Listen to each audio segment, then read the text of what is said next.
तब्लीगी मरकज मामले में दिल्ली पुलिस आज लगभग 15 देशों के विदेशी नागरिकों के खिलाफ 20 आरोप पत्र दिल्ली की साकेत अदालत में दाखिल करेगी।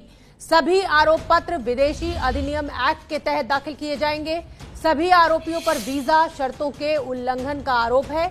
दिल्ली पुलिस इस मामले में कुल 50 आरोप पत्र दाखिल करेगी, जिसकी पहली किस्त के तहत आज 20 चार्जशीट दाखिल की जाएगी।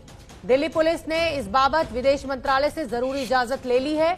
ध्यान रहे कि तब्लीगी मरकज के मुख्यालय में सैकड़ों विदेशी नागरिक मिले थे और इनमें से कई भारत में अलग अलग जगह चले गए थे।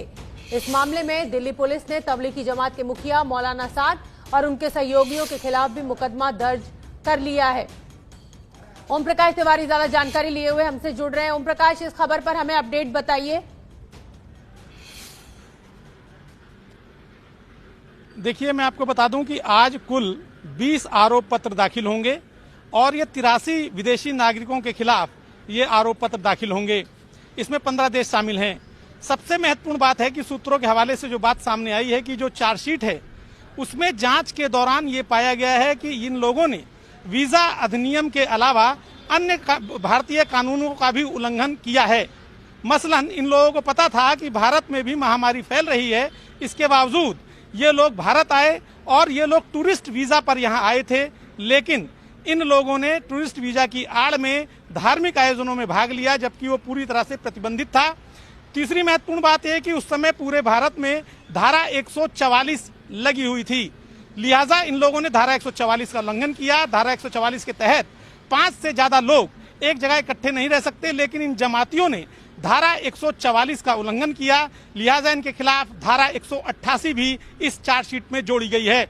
इसके अलावा महामारी की जो धाराएं हैं, धारा 269, धारा 271, इन आरोपियों के खिलाफ ये धाराएं भी चार्जशीट में जोड़ी गई हैं। सबसे महत्वपूर्ण बात मैं आपको ये भी बता दूं कि ये जो आरोप पत्र है ये मुख्य एफआईआर का पूरक आरोप पत्र है। पुलिस सूत्रों का कहना है कि जो मुख्य एफआईआर है वो तो मौलाना साद और उनके सहयोगियों के खिलाफ है, लेकिन ये जो आरोप पत्र पेश किए जा रहे हैं ये आरोप पत्र उस पूरक आरोप पत्र के तौर पर पेश किए जा रहे हैं, जिसमें जमातियों के खिलाफ, जो विदेशी जमाती थे उनके खिलाफ जो जांच थी वो पूरी तरह से पूरी हो गई है। और इस जांच के दौरान ये पाया गया कि इन जमातियों ने भारतीय कानून और वीजा अधिनियमों का उल्लंघन किया है, लिहाजा लगभग 5 धाराओं के तहत इन 83 विदेशी जमातियों के खिलाफ आज साकेत कोर्ट में आरोप पत्र पेश किया जा रहा है। शोभना। ओम प्रकाश, ये सब तो ठीक है, लेकिन मौलाना साद कहाँ है? बिना मौलाना साद से पूछताछ किए दिल्ली पुलिस आरोप पत्र दाखिल करने जा रही है। कोर्ट में कितना वैलिड होगा ये आरोप पत्र? देखिए, जैसा कि मैंने आपको बताया शोभना कि ये पूरक आरोप पत्र है। दिल्ली पुलिस सूत्रों का कहना है कि जो मुख्य एफआईआर है जिसमें मौलाना साद और उनके सहयोगियों को आरोपी बनाया गया है, उस एफआईआर की जांच अभी जारी है, लेकिन एफआईआर की जांच के दौरान ही ये विदेशी जमातियों का रोल भी इस एफआईआर में सामने आया था। और चूंकि ये विदेशी लोग हैं, इनके खिलाफ परमिशन लेनी होती है और इन्हें एक लिमिट से ज्यादा देश में रोका नहीं जा सकता जब तक कि उनके खिलाफ कोई कानूनी आरोप पत्र कोर्ट के सामने पेंडिंग ना हो या पेश न किया गया हो। ऐसे में मुख्य एफआईआर की जांच तो अभी चलनी है, लेकिन इन विदेशी जमातियों को अगर रोका जाता तो तमाम देशों के लोगों को भारत को ये जवाब देना पड़ता कि उनके नागरिकों को बिना किसी आरोप पत्र के भारत में कैसे रोका जा रहा है। लिहाजा दिल्ली पुलिस का कहना है कि इन तमाम विदेशी जमातियों के खिलाफ कानून के तहत कार्रवाई पूरी कर ली गई है और अब आरोप पत्र का सिलसिला शुरू हो गया है। शोभना।